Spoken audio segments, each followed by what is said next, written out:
भाग्य और कर्म की उपलब्धि, खर्च के साथ लाभ की प्राप्ति। जिनके स्वप्न बड़े होते हैं उनकी परीक्षाएं कठिन होती हैं। आज यदि आप कमाई से अधिक परिश्रम करते हैं तो शीघ्र ही आप परिश्रम से अधिक कमाई करने वाले हो। मीन राशि का गत 2-3 सालों से लगातार संघर्ष शुरू है, लेकिन अब यह स्थिति थोड़े ही समय के लिए रहेगी।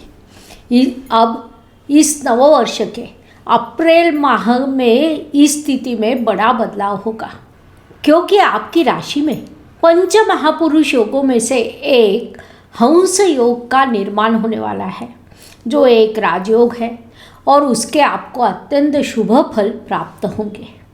नमस्कार, मैं एस्ट्रो गुरुमा डॉक्टर ज्योति जोशी आप सभी ज्योतिष प्रेमी एवं अध्ययनकर्ताओं का हार्दिक स्वागत करती हूँ। सबसे पहले आप सभी को 2022 इस अंग्रेजी नववर्ष की हार्दिक शुभकामनाएं। आपके राशि के लिए यह अंग्रेजी नववर्ष कैसा रहेगा, इस पर हम वार्तालाप करेंगे। आज हम मीन राशि के वार्षिक राशि भविष्य का विस्तार से विश्लेषण करेंगे। साथ ही वीडियो के अंत में इस वर्ष आपके लिए आवश्यक उपाय भी मैं आपको बताऊंगी, इसीलिए आज के भाग को अंत तक देखना न भूलें।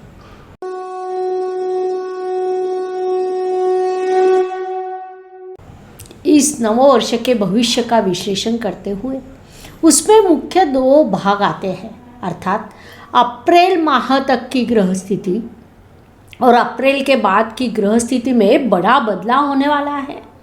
हर ग्रह अपने निर्धारित गति के अनुसार राशि परिवर्तन करता है। उनका भ्रमण लगातार शुरू रहता है। जब हम वार्षिक राशि भविष्य का विश्लेषण करते हैं तो 12 ग्रहों का 12 महीनों में होने वाले हर परिवर्तन के प्रभाव को समझना आवश्यक होता है। उस पर ही उनके प्रभाव की दिशा निर्धारित होती है। उस अनुसार हर राशि का वार्षिक राशि भविष्य मैं आपको बताऊंगी। वार्षिक राशि भविष्य में वर्ष की शुरुआत महत्वपूर्ण होती है। जब नववर्ष प्रारंभ होगा तब ग्रहों के स्थिति का विचार करें तो राहु और केतु के बाजू में सभी ग्रह विराजमान होंगे। उसका एक विशेष प्रभाव निश्चित रूप से होगा। ज्योतिष में इसे कालसर्प योग कहा जाता है। यह स्थिति वर्ष के प्रथम 2-3 महीनों तक बनी रहेगी। कुल मिलाकर पूरे वर्ष के बारे में सोचे तो अप्रैल महीने तक और अप्रैल के बाद ऐसे 2 भाग हम कर सकते हैं, क्योंकि अप्रैल तक एक और कालसर्प योग की स्थिति बनी रहेगी। शनि महाराज 29 अप्रैल को राशि परिवर्तन कर अपनी पसंदीदा कुंभ राशि में प्रवेश करेंगे। राहु ग्रह वृषभ से मेष राशि में प्रवेश करेगा तो केतु वृश्चिक से तुला राशि में प्रवेश करेगा। साथ ही गुरु महाराज स्वयं की मीन राशि अर्थात निसर्ग कुंडली के द्वादश स्थान में प्रवेश करेंगे। यह पूरा बदलाव एक ही महीने में अप्रैल माह में होगा। इसीलिए हर राशि का भविष्य कथन करते हुए अप्रैल से पहले और अप्रैल के बाद के राशि भविष्य में बड़ा बदलाव होगा। तो आइए सर्वप्रथम हम संक्षेप में मीन राशि की विशेषताओं के संदर्भ में समझ लेते हैं। अपने शत्रुओं से भी सौजन्यपूर्ण व्यवहार करने वाले राशि के रूप में मीन राशि की विशेष पहचान है। यह निरुपद्रवी राशि के रूप में भी जानी जाती है। राशि चक्र की यह 12वीं और अंतिम राशि है। इस राशि के स्वामी गुरु महाराज है और निसर्ग कुंडली में द्वादश स्थान पर आती है। मीन राशि के जातक बड़े धार्मिक प्रवृत्ति के होते हैं। यह लोग अच्छा आतिथ्य करने वाले, सामने वाले को उचित सम्मान देने वाले, सामाजिक नियमों का पालन करने वाले होते हैं। यह लोग परम श्रद्धालु, आस्तिक प्रवृत्ति के, परंपराओं का पालन करने वाले होते हैं। ईश्वर पर इनकी बड़ी आस्था होती है। वे कूटनीति या षड्यंत्र में कोई रुचि नहीं रखते। वास्तव में यह चीज़ें उन्हें पसंद भी नहीं होती। उनका स्वभाव दयालु और परोपकारी होता है। मीन राशि के जातक बुद्धिमान एवं नए विचारों के शोधक होते हैं। इसीलिए उनके विचारों से सभी लोग बड़े प्रभावित रहते हैं। संवाद कौशल की कला इनसे सीखनी चाहिए। महत्वपूर्ण बात यह है कि यह लोग चिंतनशील भी होते हैं।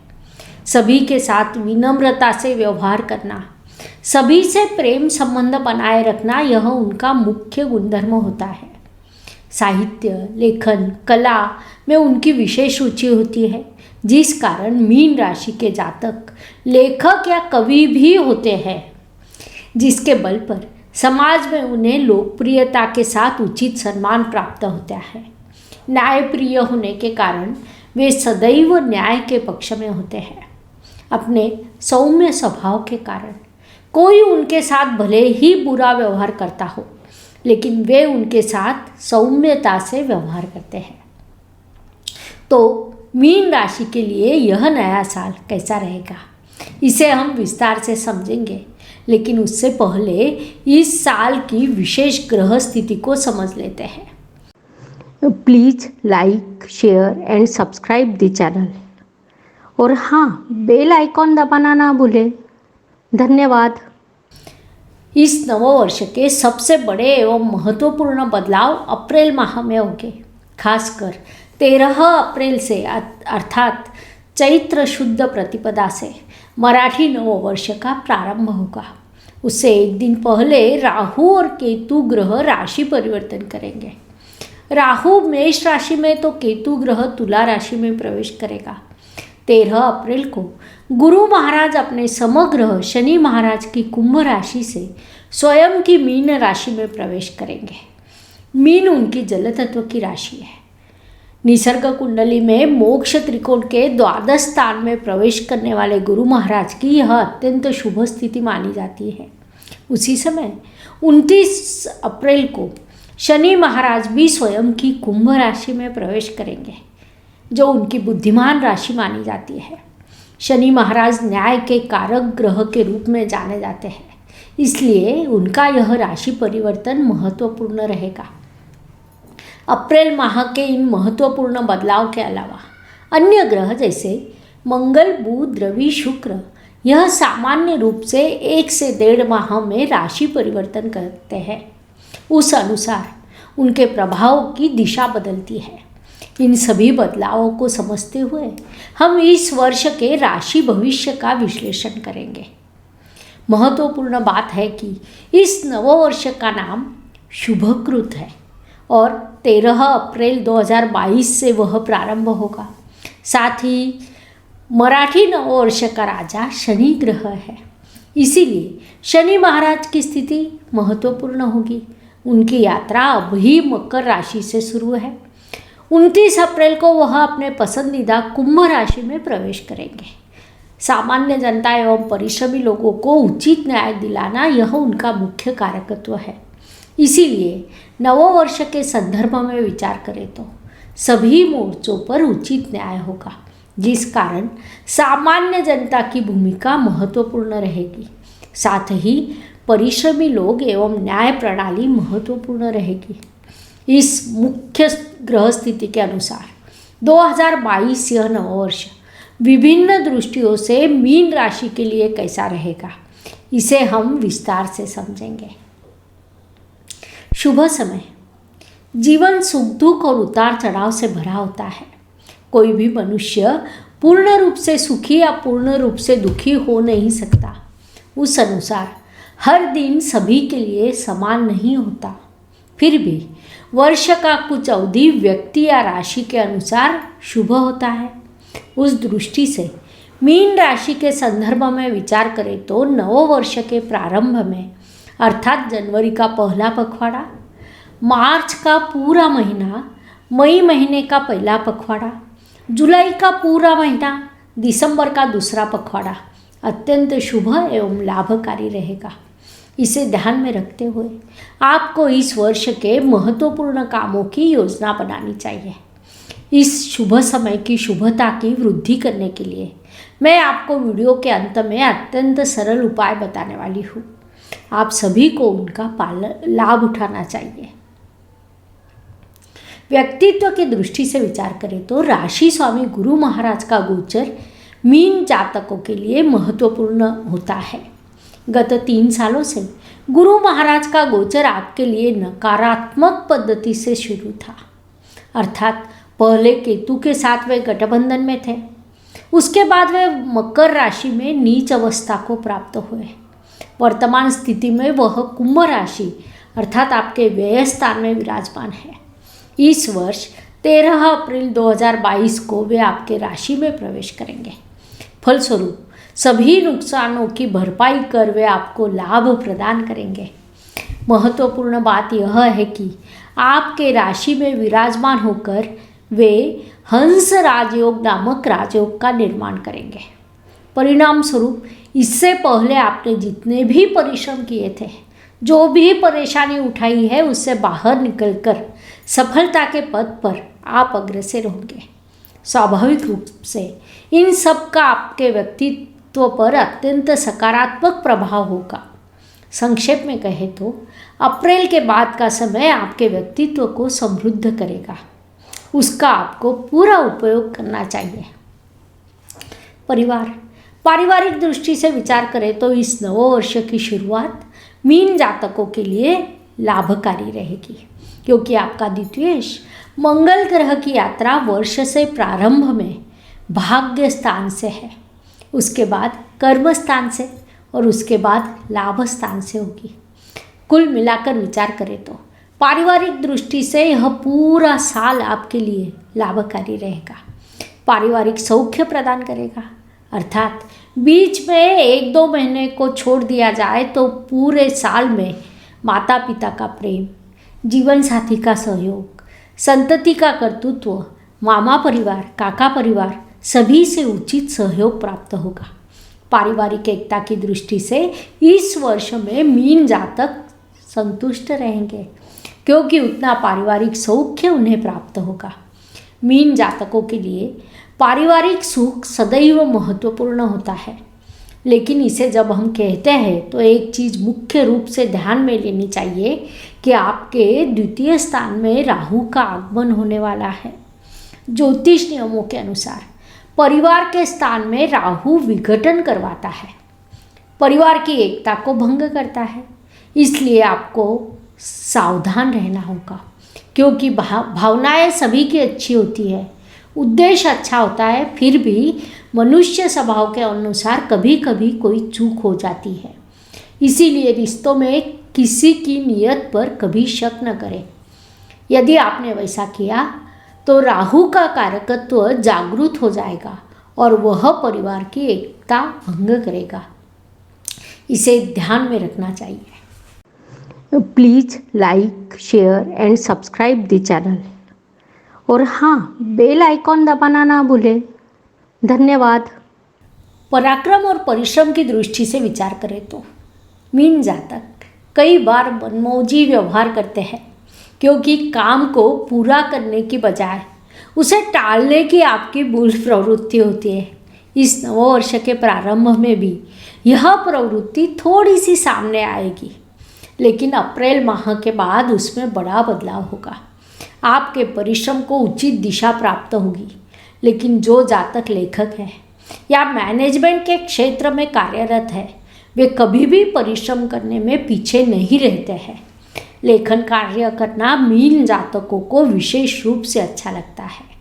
13 अप्रैल के बाद उनकी लेखन कला अधिक उज्जवल होगी। मैनेजमेंट क्षेत्र में सफलता प्राप्त होगी, रिश्तेदारों में मान सम्मान मिलेगा, साथ ही पैसा प्रतिष्ठा प्राप्त होगी। संक्षेप में आपके लिए नया साल यह सब चीज़ें लेकर आने वाला है। आपको उसका स्वागत करने के लिए तैयार रहना चाहिए। वास्तु, वाहन, भूमि और सुख शांति के दृष्टि से विचार करें तो यह नया साल मीन जातकों के लिए लाभकारी रहेगा। पूरे साल में आपके लिए वास्तु के शुभ योगों का निर्माण होगा। वैसे भी वास्तु या वाहन कोई हर दिन लेता नहीं, उनकी खरीदारी शुभ योगों पर ही की जाए तो उससे आनंद एवं संतुष्टि एवं लाभ की प्राप्ति होती है। वाहन सुख तो आपके लिए वर्ष के प्रारंभ में ही बनने वाला है। सबसे महत्वपूर्ण बात है कि घर की सुख शांति आपको अप्रैल से दिसंबर तक 8 महीने लगातार प्राप्त होने वाली है।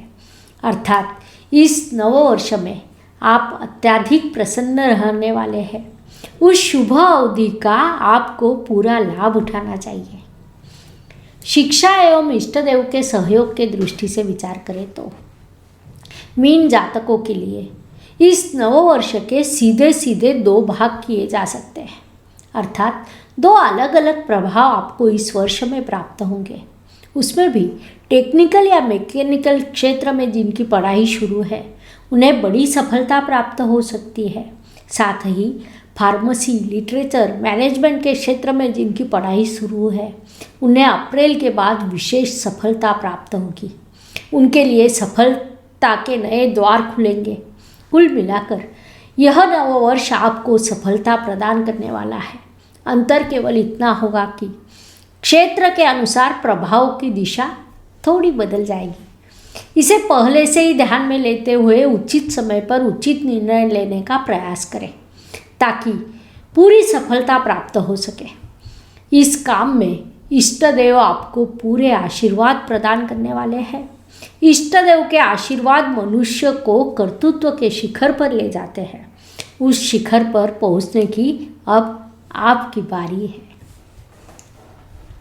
स्वास्थ्य, कर्ज, स्पर्धक शत्रुओं की दृष्टि से विचार करें तो इस नववर्ष में मीन जातकों के लिए स्वास्थ्य से भरपूर रहेगा। राशि स्वामी जब राशि में आता है तब वह अपने मूल कारकत्व के अनुसार अच्छा स्वास्थ्य प्रदान करता है। अप्रैल में गुरु महाराज आपके राशि में प्रवेश करेंगे। जैसा हमें पता है कि वह 12 से 13 महीने तक एक राशि में विराजमान रहते हैं। उस अनुसार इस अवधि में आप आरोग्य संपन्न जीवन व्यतीत करोगे, ऐसा निश्चित रूप से कहा जा सकता है। जिन्हें कर्ज की आवश्यकता है उन्हें वह सरलता से प्राप्त होगा। उसका ब्याज भी उचित रहेगा, लेकिन सरलता से प्राप्त होने वाला है इसलिए कर्जा लेना अनुचित है। जब अत्यधिक आवश्यकता हो तभी कर्ज के संदर्भ में विचार करना चाहिए, अन्यथा अधिकतम उससे बचने में बुद्धिमानी होती है। शत्रु उनका कार्य करते रहेंगे। प्रतिस्पर्धी भी आपको परेशान करने का पूरा प्रयास करेंगे। उन्हें नज़रअंदाज करना आपके लिए उचित रहेगा। वे अपने काम में व्यस्त है, आप अपने काम में व्यस्त रहिए।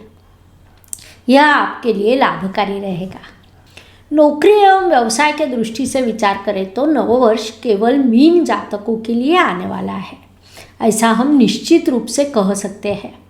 फिर चाहे आप नौकरी में हो या व्यवसाय में हो, आप किसी भी कार्य क्षेत्र में कार्यरत हो, आपको सफलता निश्चित रूप से प्राप्त होगी। लाभ के, वृद्धि के, सफलता के विभिन्न अवसर प्राप्त होंगे। कार्य क्षेत्र में आप बड़ा कर्तृत्व करेंगे। हाथ लिए हुए काम को सफलतापूर्वक पूरा करेंगे। यह सब करते समय आपका कुछ खर्च भी हो सकता है, लेकिन नौकरी एवं व्यवसाय दोनों ही मोर्चों पर आपके लिए नववर्ष अत्यंत लाभकारी और सफलता प्रदान करने वाला रहेगा। भाग्य की दृष्टि से विचार करें तो मीन जातकों के लिए नववर्ष भाग्योदय का रहेगा, ऐसा हम कह सकते हैं। गत 2-3 सालों से आपने बड़ा परिश्रम किया है, उसके फल अब आपको प्राप्त होंगे। आपको केवल उन फलों को तोड़कर उसका आनंद लेना है। इस नववर्ष के शुरुआती कुछ महीनों को छोड़ दिया जाए तो आपका भाग्य समृद्ध होने वाला है।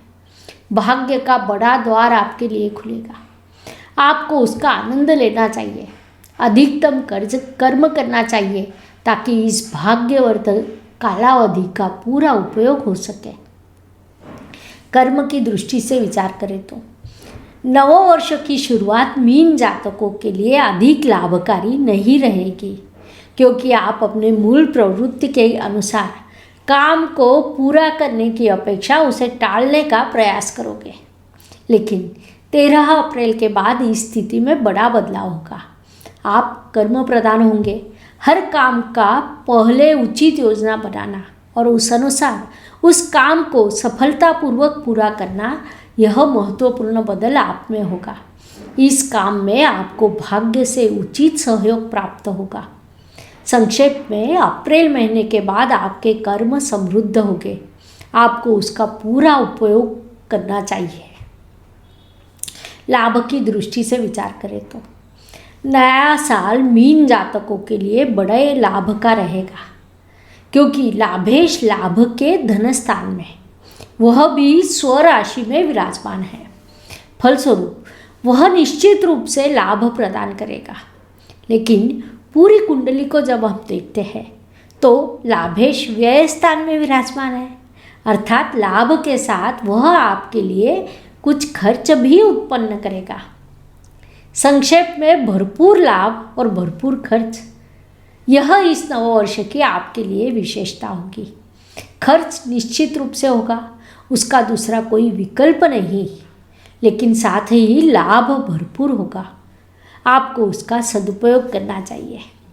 व्यय एवं परदेश गमन के दृष्टि से विचार करें तो मीन जातक कई मायनों में बड़ा समृद्ध जीवन का आनंद प्राप्त करेंगे। आपको विभिन्न दृष्टियों से लाभ के अवसर प्राप्त होंगे। शिक्षा, नौकरी, व्यवसाय, वास्तु, वाहन, सभी मोर्चों पर आपको सफलता प्राप्त होगी। साथ ही थोड़ा खर्चा भी बढ़ेगा, लेकिन खर्च से बचने का प्रयास न करें, क्योंकि जिम्मेदारियों को पूरा करने के लिए किया गया खर्च उपयुक्त एवं लाभकारी होता है। इस वर्ष के अप्रैल से आपके लिए साढ़े साथी का प्रथम चरण शुरू होगा। इस प्रथम चरण में शनि महाराज जिम्मेदारियां पूर्ण करने के व्यवहार को देखते हैं, क्योंकि वे विश्व के न्यायाधीश हैं। इसलिए अपने जिम्मेदारियों की ओर ध्यान देना आपके लिए आवश्यक है।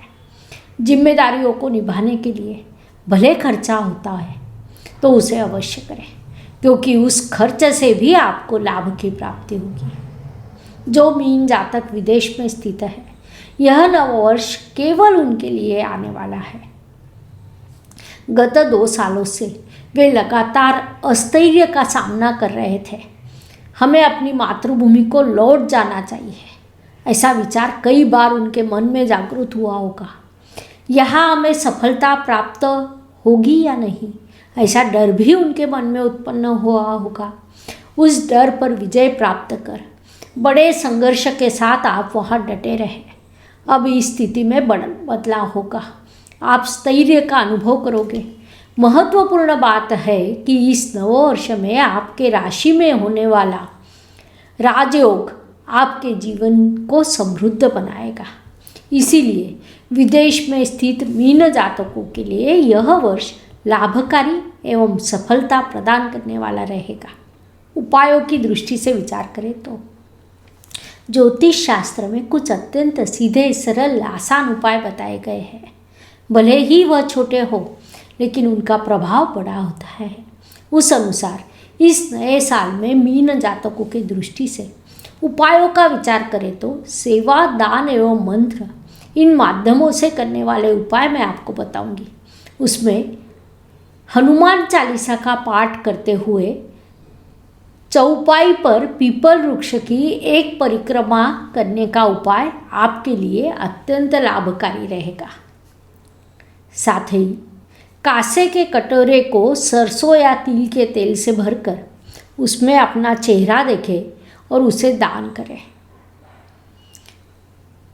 ओम ब्रूम बृहस्पते नमः गुरु महाराज के इस मंत्र का प्रतिदिन 108 बार जाप करें। इन अत्यंत सरल उपायों से शुभ समय की शुभता एवं अशुभ समय की तीव्रता कम होगी। इसलिए उपायों का आपको लाभ उठाना चाहिए। इस प्रकार मेष से लेकर मीन तक हर राशि का वीडियो हमने बनाया है। अपनी राशि का वीडियो खुद देखें, दोस्तों और रिश्तेदारों को उनके राशि का वीडियो नए साल के भेंट स्वरूप जरूर दें। धन्यवाद। शुभम भवतु। जय ज्योतिष। Please like, share and subscribe the channel. और हाँ, बेल आइकॉन दबाना ना भूलें। धन्यवाद।